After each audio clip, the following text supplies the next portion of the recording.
Siguro ang ride na 'to ay di lang talaga kwento ng pagpunta namin pa Sagada, kundi ang kwento ng aking bagong umpisa. Tuwing napapanood ko 'tong video na 'to, naaalala ko pa din yung nararamdaman kong sakit at kung paano ko pinipilit maging okay sa lahat ng bagay. At kung paano ko pinipilit galingan sa trabaho para lang masabing magaling ako. Paano ko pinipilit makipagkaibigan sa iba kahit pakiramdam ko ibang-iba ako sa kanila. Paano ko pinipilit maging mabuting anak kahit minsan alam kong hindi ko na kaya. Paano ko pinipilit magpatuloy kahit wala na akong ganang bumangon sa akin dumadaloy. At kung paano ko pinipilit mangarap kahit alam ko ito ay napakahirap.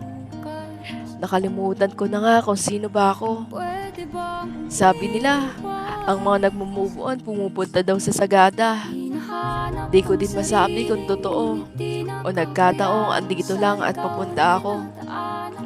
Ang alam ko lang, ayoko nang lumingon pa sa lugar na alam kong wala nang naghihintay sa pag-uwi ko.